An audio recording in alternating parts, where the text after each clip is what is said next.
Азия ТВ'да жаңылыктар топтому жума ичинде өлкө аймагында катталган окуялар жана бүгүнкү күнгө алынган кабарлар түрмөгү менен тааныштырган апталык программасы. Студияда мен Жанара Абдуллаева, саламатсыздарбы? Алгач бүгүнкү күнгө алынган жаңылыктар түрмөгү менен таанышсак. Кыргыз Республикасынын президенти Садыр Жапаров 23 ноябрда Бириккен Улуттар Уюмунун Борбор Азиянын экономикалары үчүн атайын программасынын СПЕКа мамлекеттик башчыларынын саммитине катышуу үчүн Азербайжанга иш сапары менен барды. Мамлекет башчынын борту Бакунун Гейдар Алиев атындагы эл аралык аэропортуна конду.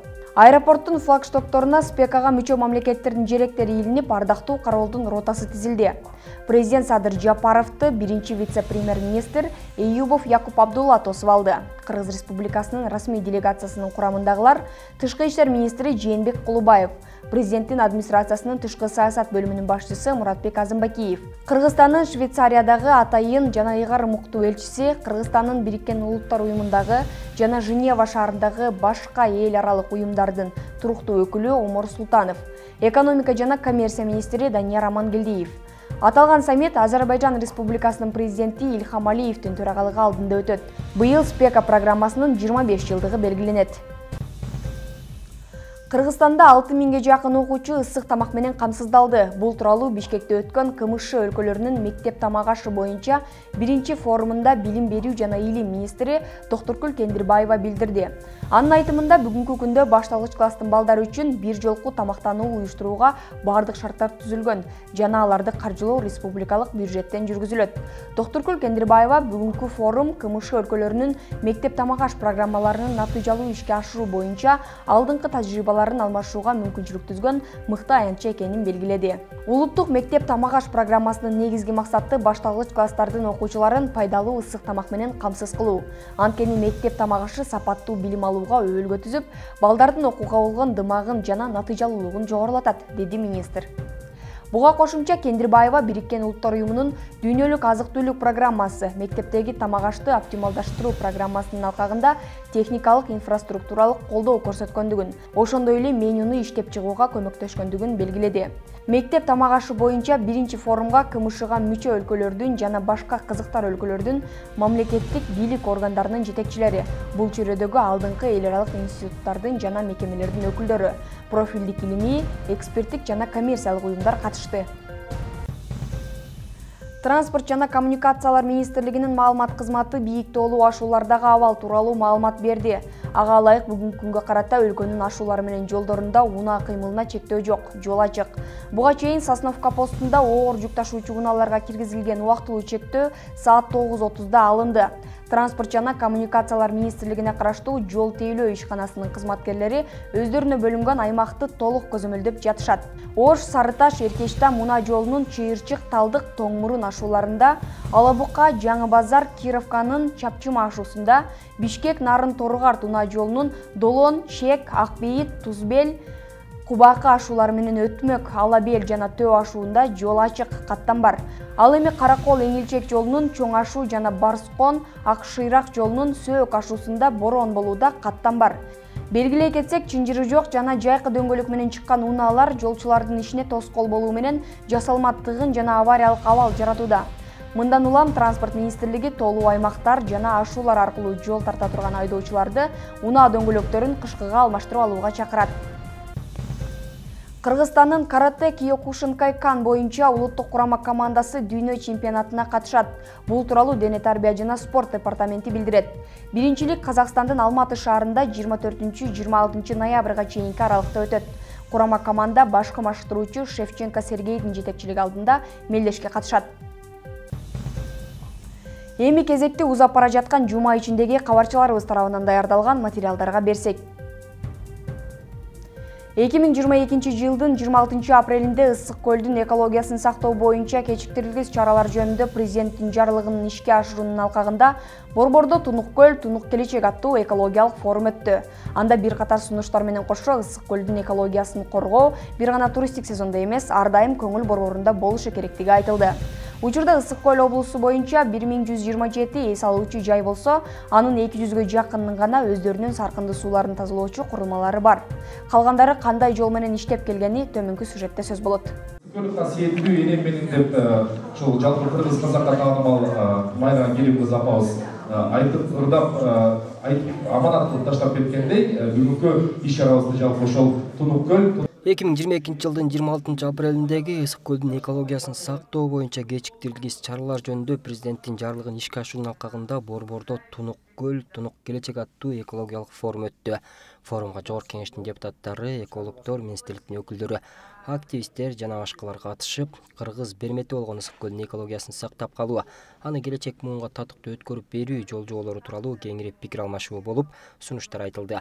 Анда негизги сунуштардын бир катары Sky Industrial Group холдингинин директору Рахат Жунушбаева тарабынан Тунук долбоору сунушталып, ысык көлдүн экологиясын коргоо бир гана туристтик сезондо эмес, ар дайым көңүл борборунда болушу керектигин айтты. Туристтер келерди гана эстейбиз, негизи көл жөнүндө биз деген бир жыл мурун, жарым жыл мурун ошончо туристти тосуп алганга биздин көлүбүз даярбы. Биздин пансионаттардан чыгып аткан жана саркындуу сууларды тазалаган курулмалар даярбы, экологиясы биз сактап калганга, ысык көлүбүздү сактап калганга кандай бизде иш чаралар жүргүзүлүп атат. Ошону биз ошо жарым жыл мурун, 7-8 ай мурун даярдык кылып, бүгүн биздин ошо жаңы проектибиздин презентациясы болот. Учурда Ысык көл облусу боюнча 1127 эс алуучу жай бар болсо, анын 165 чоң, 891 кичи эс алуучу жайларына кирет. Мунун баарынын эле саркынды сууларды тазалоочу курулмалары жок. Тагыраагы быйылкы сезондо жүргүзүлгөн текшерүүлөрдүн жыйынтыгында 126 гана эс алуу жайынын тазалоочу курулмалары болгон.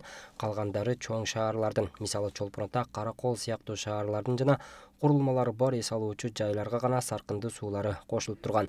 Бул ишти мындай көз жазымда калтырууга болбойт. Курулмалар курулуш керек дейт Жаратылыш ресурстары, экология жана техникалык көзөмөл министрлигинин Ысык көл облусу боюнча башкармалыгынын башчысынын орун басары Урмат Бектурганов.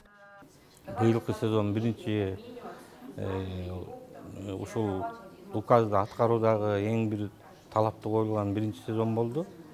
Бул сезондо дагы көп тазалоочу курулмасы жок эс алуу жайлар иштешти, бирок биздин кызматкерлердин көзөмөлүндө ошо саркынды суулар деген ташылып, тазалоочу жайга жеткирилип атты да.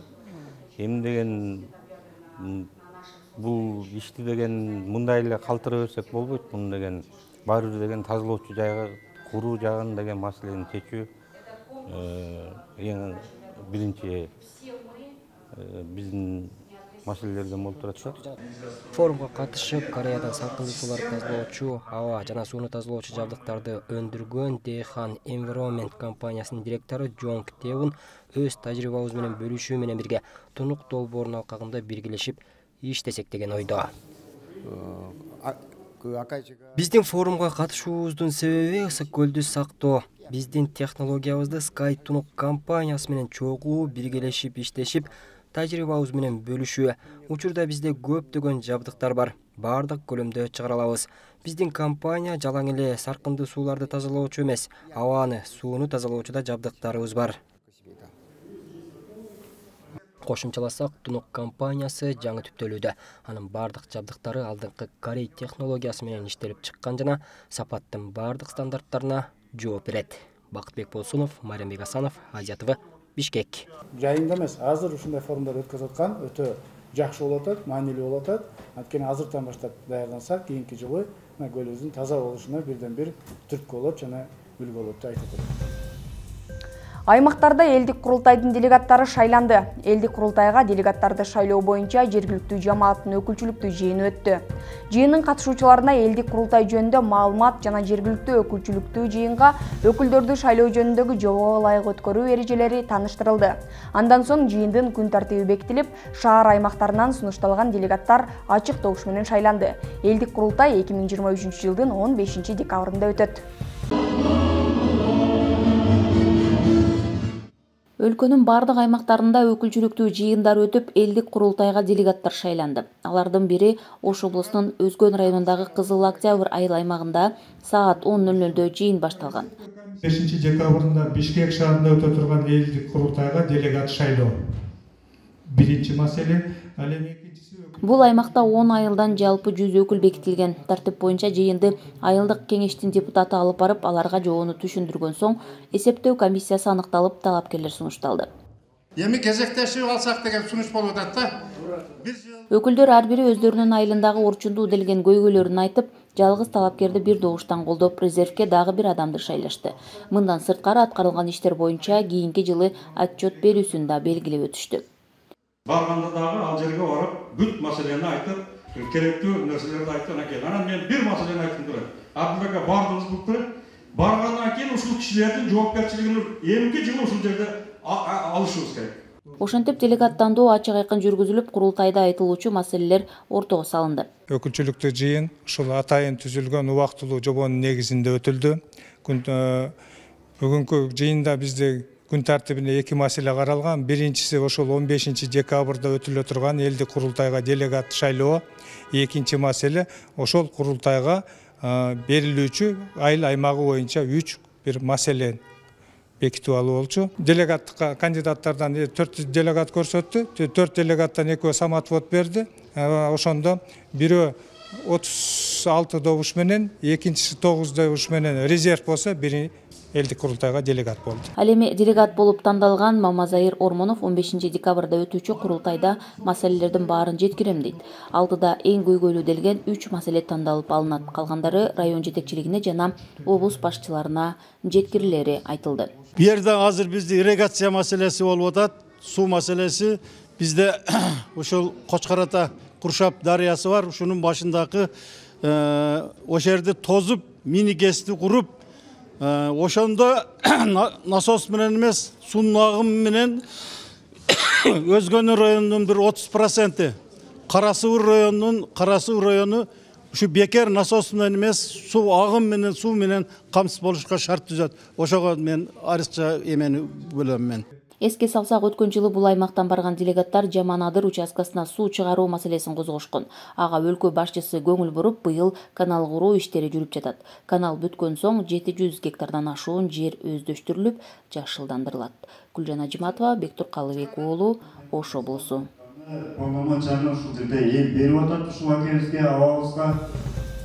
Венгриянын жогорку окуу жайларына тагыраагы Венгрия өкмөтү тарабынан берилүүчү чет өлкөлүк студенттерге арналган стипендиум Хюнгарекум стипендиялык программасынын алкагында кыргыз студенттерине быйыл 200 орун бөлүндү. Бул квота мындан 6 жыл мурун 25 гана болчу. Венгрияда окууну калаган кыргыз студенттери кантип жана кандай талаптарда аткарылышы керек, кабарчыбыз айтып берет.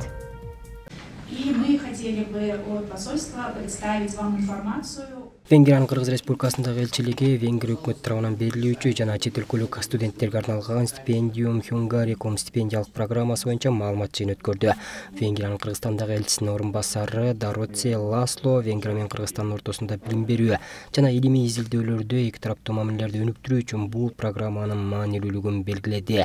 Анда ал быйыл бул программага 10 жыл толгонун жана ал Кыргызстанда 2017 жылдан бери иштеп келе жатканын билдирди. Анын айтымында алгач кыргыз студенттер үчүн 25 квота бөлүнсө, бүгүнкү күндө 200-гө жеткен. Число киргизских студентов таки в короткое время. Бир жумадан кийин 2024 окуу жылына документтерди кабыл алуу башталат. Бул программа бүгүнкү күндө эл аралык брендке айланды. Бизди кубандырганы кыска убакыттын ичинде кыргыз студенттерине болгон квотанын көбөйгөнү. Алгаш 25 орун болсо, азыр 200-гө жетти. Биз үмүт кылабыз, ушул жылы студенттерди кабыл алууда көп көйгөй жаралбайт деп. Айтайын дегеним, алгачкы жылдары бир аз түшүнбөстүктөр болгон. Эми андайлар бардык жаңы башталган иште болуп турчу көрүнүш. Эми биз көнүштүк десек болот. Все будет проходить без проблем. Маалымат жыйынга конок катары жана стипендиум Хюнгарекум стипендиялык программасы тууралуу маалымат алыш үчүн жогорку окуу жайлардын мугалимдери жана студенттери да келишкен. Алар өлкөдө билим берүүнү өнүктүрүү үчүн мындай программалардын маанилүүлүгүн белгилешип, быйыл бул программага катышуу ниеттерин билдиришти. Негизи буга чейин бул стипендияга азыркы мына бүгүнкү айтып аткан стипендиальный программага биздин университеттен катыша элек. Бүгүн ошо студенттерибизди алып келгенбиз, ошолор менен кененирээк маалымат алып, тыгыз байланышта болуп ушул студенттерди катыштырсакпы деп азыр биз билдик. Бул программада бакалавриатка, магистратурага жана PhD докторантура программаларга тапшырса болот экен. Учурда Венгрияда окууга кызыккан жаштар көп экени, Кыргызстан менен Венгриянын алакасы өнүгүү жолуна түшкөндөн кабар берет дейт тарых илимдеринин доктору, профессор Сынару Алымкулова. Стипендия сиз уккандай, дегенде 25 гана стипендия бөлүнгөн. Быйылкы жылда 200 стипендия бөлүнүп атат. Бул эки тараптын, эки өлкөнүн, Кыргызстан жана Венгриянын кызматташтыгы кеңейип бараткан белгиси. Мисалы үчүн бизде Венгрияда барып окуп келе турган кызыккан жаш өспүрүм абдан көп. Ошондуктан бул стипендиялардын кеңейтилгени бул абдан жакшы мүмкүнчүлүк. Стипендиум Хюнгарикум стипендиялык программасына катышуу үчүн арыз берүү процесси бир нече этаптарды камтыйт. Алгач расмий сайтка кирип 2024-жылдын 15 январына чейин онлайн арыз берүү керек. Арыздарды кабыл алуу 1 декабрдан башталат. Ошондой эле Кыргыз Республикасынын Билим берүү министрлиги аркылуу арыз толтуруу зарыл. Андан кийин керектүү документтерди тапшырып, сынактык тандоо процессинен, анын ичинде тестирлөөдөн жана маектешүүдөн өтүү керек. Эгер көрсөтүлгөн талаптардан өткөндөр Венгрияда окуу мүмкүнчүлүгүнө ээ болушат. Бакытбек Болсунов, Бакыт Жапаров, Азия ТВ, Бишкек.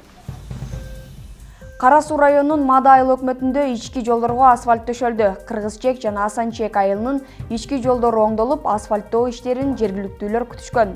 Анткени жолдун тамтыгы чыгып, жашоочулар кыйналып келишкен. Ички жолдордун курулуш иштеринин жүрүшү тууралуу кененирээк кийинки сюжетте.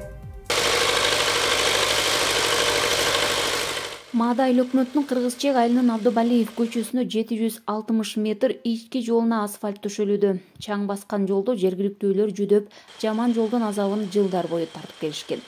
Эми кыйынчылыктар баягы балдарыбыз окууга барганда, окуудан келгенде, өзүбүз бир жакка барганда, буттарыбыз, бардык жагыбыз ылай болуп, кир болуп, ушундай болуп турдук. Чаң болуп, үйлөрүбүзгө чейин чаң болуп, эми Кудай кааласа мына ушул жолубуз жаркырап бүтүп калса, Кудай кааласа неберелерибиз чаң болбой окууга барышат, өзүбүз так чаң болбой бир жактарга барып келебиз. Кудай кааласа мына ушул жолубузду ушунчалык аракет менен кылып берип аткан мына Алимбеков Нурбек Калыбековичка аябай чоң ыраазычылыгыбызды билдиребиз. Асанчек айылында да Нышанов көчөсүнө 800 метр жолго асфальт төшөлүүдө. Учурда жергиликтүүлөр алдыда кыштын ызгаарына чейин жолдун курулушу бүтпөй калабы деп тынчсызданышкандыгын айтышат. Эртең суук түшүп кетсе эмне болот? Ушунча мээнет кылып кылышты, анан бул тоңуп калса жарылат деген ойлор болду. Рахмат, күндө күтүп турат бизди жакшы. Эми ушул жагына эми ушул биздин депутатыбызга Алимбековго, ушул жерде чуркаган жаштар коому бар бизде, өтө жакшы иште, ушулардын аракети менен ушул болуп атат. Айылда жаштар уюму 7 жылдан бери көп иштерди аткарышты. Айылдын инфраструктурасын оңдоого чейин жетишкен айыл жаштарынын демилгелеринин жыйынтыгы чыгууда. Жаштардын салымы бул ирет ички жолду оңдоого чейин алып чыгышкан. Биринчи маселе бизде асфальт болгон үчүн биз ушул маселени көтөрүп атабыз. Азыр ушул учурда 3 көчө асфальт болуп атат. Бирөөсү мына Берубаев көчөнү өздөрү көтөрдү. Жарым акчасын мамлекеттен, жарым акчасын ар бир үй өздөрү 25 миң 30 миңден чогултуп беришти окшойт. Ошондой болду. Ал эми ошондон сырткары бир 2 көчө мамлекеттин демилгеси болуп атат. Эми жүгүрүп барып, мына кошумча кызмат иштери бар. Алардын көтөрүп өзүнүн жаныбыздан расходторду кылабыз. Жаштардын уюмунда ошо өзүнүн бюджетибизде акча бар. Ошо жаштардын салымы аябай чоң. Жаштарга рахмат айтабыз. Мада айыл өкмөтүнүн ички жолдорунун оңдолушу республикалык бюджеттин эсебинен иш жүзүнө ашууда. Айыл өкмөтүнүн өкүлдөрү өнүктүрүү фонду жана башка ресурстар аркылуу башка жолдорду оңдоону да пландоодо. 2023-жылга быйыл биздин Мада айыл өкмөтүндө Кыргызчек айылында Абдыбалиев көчөгө 760 метр асфальт каралган республикалык бюджеттен. Бүгүнкү күндө ушул мына асфальт басылып жатат бүгүнкү күндө. 2024-кө дагы бүгүнкү күндө ички жолдорубуздун проектлерин жасатып, даярдап, ушул өнүктүрүү фонддорго, республикалык бюджетке, өзүбүздүн бюджеттен аракет кылып пара алып атат. Кудай буйруса кийинки жылы дагы жолдорду асфальттап асфальттоого киргизебиз. Бул жумуштар аймактарды өнүктүрүү жана инфраструктураны чыңдоо максатында Кыргыз Республикасынын өкмөтү тарабынан кабыл алынган жыл сайын райондун жана шаарлардын борборлорунда 3 чакырымдан аз эмес ички жолдорду асфальттоо боюнча кабыл алынган иш-чаранын акырында жасалууда. Белгилей кетүүчү жагдай Бөрүбаев көчөсүнүн оңдоого кеткен каражаттын жарымы жергиликтүү элдин салымында болду. Гүлжан Ажыматова, Бектур Калыбек уулу, Ош облусу. Бишкекте Кыргызстан конфессиялар аралык тынчтыктын жана ынтымактын өлкөсү деген аталыштагы жыйын болуп өттү. Иш-чара дин иштери боюнча мамлекеттик комиссия тарабынан уюштурулган. Маалыматка ылайык, жыйын мурдакы өткөн диний жааттагы эл аралык диалогтун уландысы болуп саналат. Жыйындын алкагында диний тармактагы бир катар маселелер көтөрүлдү. Ошондой эле мамлекеттик жана конфессиялар аралык ынтымакты бекемдөө, өлкөдө коомдо туруктуулукту сактоо жаатындагы маанилүү маселелер талкууланды. Мамлекеттик аларча резиденциясында диний чөйрөдөгү актуалдуу маселелерди талкуулоо, коомдогу туруктуулукту сактоо, мамлекеттик жана диндер аралык ынтымакты бекемдөөгө багытталган 5-чи ири конференция өтүүдө. Элдин биримдигин, маданияттар аралык жана диндердин ортосундагы ынтымакты камсыз кылуу, мамлекеттик конфессиялык өнөктөштүктү өнүктүрүү, мамлекеттин светтик негиздерин чыңдоого багытталган диний чөйрөдөгү мамлекеттик саясат концепциясын ишке ашыруунун алкагында Кыргызстан тынчтыктын жана ынтымактын өлкөсү деген аталыштагы ири конференция Кыргыз Республикасынын дин иштери боюнча мамлекеттик комиссиясы тарабынан өткөрүлүүдө. Кыргыз Республикасынын урматтуу президентинин кол койгон концепция диний чөйрөдөгү саясат ишке ашыруу концепциясы бар. Бул 21-26 жылдарга арналган ошол концепциянын алкагында иш жүргүзүлүп келинет. Билесиздер, бизде конституция боюнча дин эркиндик камсыздалган. Ар бир адам, ар бир жаран өз динин, өзүнүн кандай гана динге өзүнүн мындай тандоосуна укук берилген. Ошол себептен бизде ар түрлүү дин өкүлдөрү, ар түрлүү дин өкүлдөрү мындай өз ишмердүүлүгүн жүргүзүп келет. Албетте, бул багытта биздин конференциябызда бүгүнкү аталыш ошого байланыштуу. Кыргызстан тынчтыктын жана ынтымактын өлкөсү деген. Аталган эл аралык конференция Кыргызстан, Казакстан, Өзбекстан, Россия жана жакынкы чыгыш өлкөлөрүнөн келген диний ишмерлер, ошондой эле коомдук эксперттердин катышуусунда өтүүдө. Ал эми бүгүнкү иш-чарабыз мурунку эл аралык конференциялардан айырмаланып 3 сессиядан турат. Данная конференция, она сейчас очень важна. Бул өтө маанилүү иш-чара экенин баса белгилегим келет. Жакынкы чыгышта болуп жаткан процесстердин фонунда өтүп жатканы да жөн эмес. Коомдо биринчиден конфессиялар аралык ынтымак, тынчтык, өз ара диалог болуусу маанилүү. Бүгүнкү күндө глобалдык чакырыктар цивилизациялар аралык, конфессиялар аралык мүнөзгө ээ болуп жатат. Андыктан бул конференцияда ар кыл конфессиянын өкүлдөрү, мамлекеттик органдардын кызматкерлери, эксперттер ой бөлүшүп, баалуулуктардын, көз караштардын бир коомдо, бир өлкөдө гармониялуу, чыр чатаксыз жанаша жашоо маанилерин иштеп чыгуусу кажет. Много вызовов, они глобальные. Многонациональным, многоконфессиональным государством. Ынтымак жана тынчтык эриш аркак жүрүшү керек. Дүйнөнү тынчтыксыз элестетүү мүмкүн эмес. Диндер аралык ынтымак концепциясын өнүктүрүү, колдоо керек. Болбосо адамзаттын тарыхында ар кылдуу орлордо ар кандай чакырыктар болуп келген.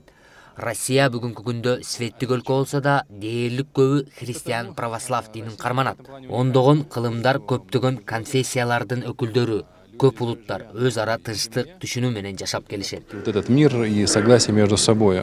Жыйындын алкагында диний тармактагы бир катар маселелер көтөрүлөт. Ошондой эле мамлекеттик жана конфессиялар аралык ынтымакты бекемдөө, өлкөдө коомдо туруктуулукту сактоо жаатындагы маанилүү маселелер ортого салынат.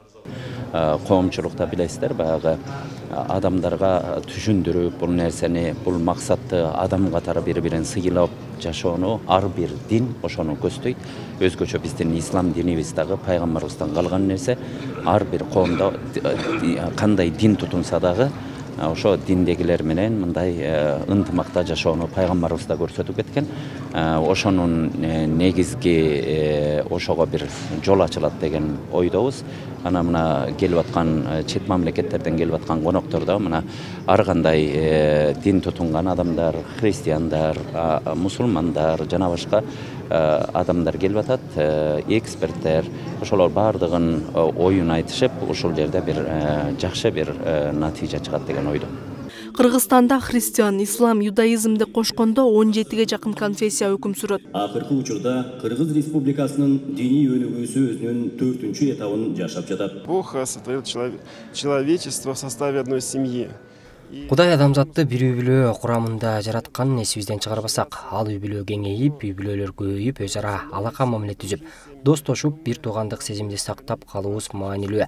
Бардык эле диндер ушуга чакырып келет. Коомго жакшы иштерди кылууда, кайрымдуулукта, билим берүүдө биригүү маанилүү. Ал үчүн биргеликтүү иш-чараларды өткөрүү керек. Буга чейин биргелешкен бак отургузуу, вело жарыш жана башка көптөгөн иш-чараларды чогуу өткөрүп келебиз. Адамдар бири-бирин жакындан таанып аралашса, негатив ойлор болбойт. Бири-бирине сый-урмат, достук мамиледе болот. Адам ата менен обо эненин убагынан келаткан үй-бүлөлүк сезимдерди сактап, түбөлүк жашоого эмне алып кетебиз? Ошону ойлонсок, чыныгы салттуу дин мына ушуга үндөйт. Учителя менторским тоном. Иордания өлкөсүнөн келген эл аралык ислам илимдери университетинин окутуучусунун айтымында, Иордания өлкөсүндө калктын 98% мусулман, ал эми 2% христиан динин карманат. Диндер аралык ажырымды болтурбоонун бирден бир себеби динди туура түшүнүү экендигин баса белгилейт. أهمية التفاهم بين الأديان إلى أهمية الأديان. Бул диндеги карманган адамдардын бактылуулугуна тиешелүү болуп эсептелет дейт. Мындайча айтканда, дин карманганда, диндеги бардык диндер бири-бири менен туура түшүнүү, туура мамиле кыла билгенде гана мамлекетте болсун, элде болсун тынчтык жана ынтымак, береке болот. Бизде Иордания мамлекетинде дейт 98% мусулмандар жашайт, бирок ошол эле учурда 2% христиан динин карманган адамдар, инсандар жашайт дейт. Бирок канча кылымдар бою ушундай чогуу жашап келгендигине карабастан, эч кандай бизде талаш тартыш же ортодо эч кандай бир ажырым болгон эмес дейт. Бунун себеби эмнеге кайтат десе, бунун эң негизги себеби диндерди туура түшүнүү, динди туура түшүнүү. Ошонун себебинен эч кандай бир талаш тартыш, эч кандай бир маселе болбойт дейт. Эки башка дин болгонуна карабастан, көпчүлүк иш-чараларда, жашоо тармагында, бардык эле жашоодо, же болбосо саясий чөйрөдө болсун, социалдык чөйрөдө болсун, башка чөйрөнүн баарында эч кандай мүчүлүштүктөр болбой эле, чогуу эле ынтымакта жашап келебиз дейт.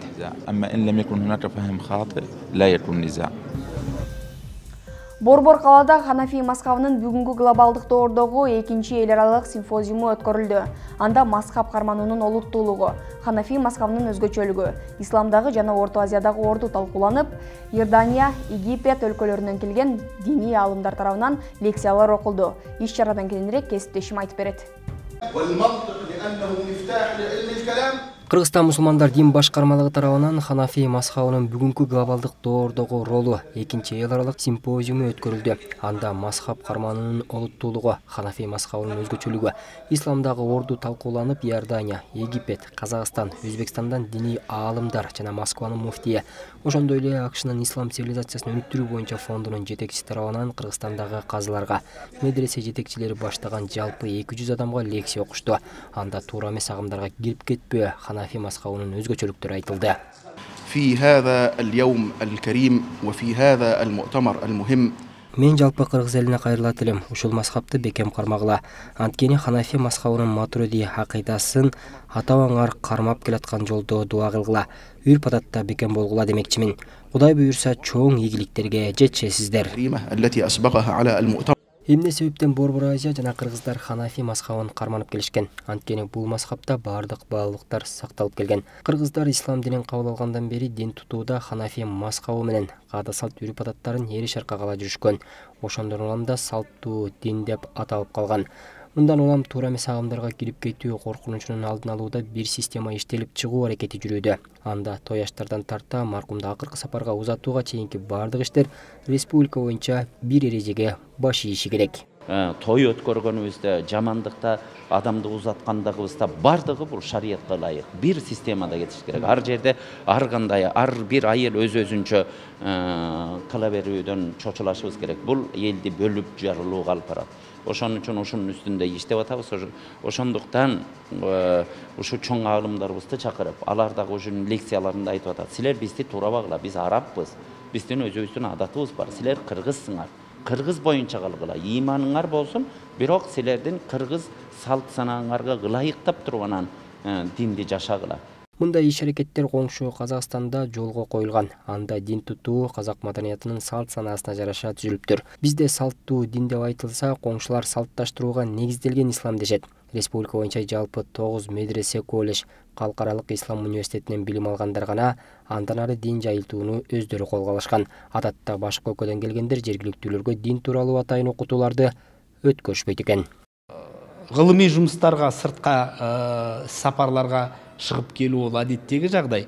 Демек, осы мешиттер аркылы мешиттерде айтылатын жума вагыз сыяктуу немесе акшам, немесе бесин намаздарындагы айтылатын вагыздардын барлыгы жүйелүү түрдө жумуш істейді. Яғни систематично тақырыптар бекітілген, өзіміздің мамандар айтады. Біз сырттан ғалымдарды кіргізіп, мешіттерде ондай дәрістер жүргізмейміз. Ал енді ағымдарға келетін болсақ, оның ішінде радикалды, деструктивті ағымдар. Бұл Қазақстан, Қырғызстанға ғана тән нәрсе емес, бұл әлемдік тенденция. Қай елге бармасаң, осындай ағымдар бар. Кошумчаласак, дүйнө жүзүндө 69% мусулмандар Ханафи мазхабы менен жашайт. Анын ичинде Борбор Азия элдери илгертен Ханафи мазхабын карманып келишет. Бакытбек Болсунов, Бакыт Жапаров, Азия ТВ, Бишкек. Алыкул Осмонов атындагы Кыргыз Республикасынын улуттук китепканасындагы Фирдоуси атындагы фарсы адабияттар борборунда Палестинадагы зомбулук, каршылык, жеңиш аталышындагы сүрөт көргөзмөсү өткөрүлдү. Сүрөт көргөзмөдө Палестинада болуп жаткан зомбулукту, реалдуулукту чагылдырган 30га жакын сүрөт коюлган. Иш-чара Ирандын маданий борборунун өкүлчүлүгү тарабынан уюштурулган.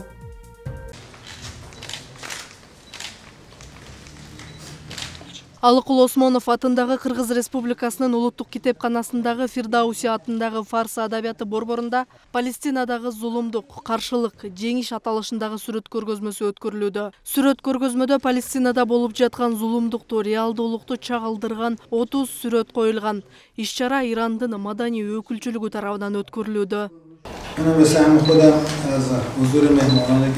Я выражаю свою благодарность всем присутствующим за то, что они посетили эту фотовыставку. Это их присутствие указывает на то, что они не равнодушны к этой проблеме, к этой большой человеческой беде, к этим преступлениям. И они с тем, что посетили наше мероприятие, показывают свое несогласие с тем, что происходит. Бул сүрөт көргөзмөсү аркылуу Палестина элине карата жасалып жаткан зулумдукту коомчулукка жеткирүүнү көздөдүк. Кыргыз өкмөтүнүн жана элинин Палестина элин колдоо позициясында экени жүрөк жылтат. Палестинадагы мындай абал акыркы 75 жыл аралыгы болуп келген. Бирок акыркы 40-45 күн ичиндеги кан төгүүлөр сионисттердин режиминин анык жүзүн ачты. 13 миңден ашык адам көз жумду. Алардын 5 миңден ашыгы наристелер. Бул аскердик кылмыш. Бул дүйнө сионисттердин Палестина элине карата жасаган аяосуз кылмышын айыптап биригүүдө. Бул кылмыш эл аралык соттук трибуналдарга каралып, күнөөлүүлөр жазасын сөзсүз алышы керек. Иран маданий өкүлчүлүгүнөн билдиришкендей, көргөзмө 5 күн бою болмокчу. Bismillahirrahmanirrahim. Ma emruz namoyishgoh aks Filistin Сионисттердин режиминин жырткычтыгын, кылмышын ачык чагылдырган көргөзмөгө жалпы 30 дегерегиндеги сүрөт коюлду. Кыргыз элинин Палестина элине тилектештигине күбө болуудабыз. Мындан ары дагы ошондой болоруна ишенебиз. Бүгүн балдардын укугун коргоонун эл аралык күнү жана Палестинадагы сионисттер тарабынан жасалып жаткан аяосуз кан төгүүлөрдүн башталганына 40 күн болду. Бул болуп жаткан кан төгүүлөрдү токтотуу керек. Апта ичинде болуп өткөн негизги жаңылыктардын өзөгүн мына ушул окуялар түздү. Ушул жана башка кабарлардын түрмөгү менен 3W Чекит Азия ТВ Чекит KG сайтынан жана Facebook, Instagram баракчаларынан, ошондой эле YouTube каналынан тааныша аласыздар. Алдыңкы мүнөттөрдө аба ырайы жана валюталар курсуна көңүлүңүздөрдү бурабыз. Ал эми сиздер менен мен коштошом. Сак саламатта туруңуздар.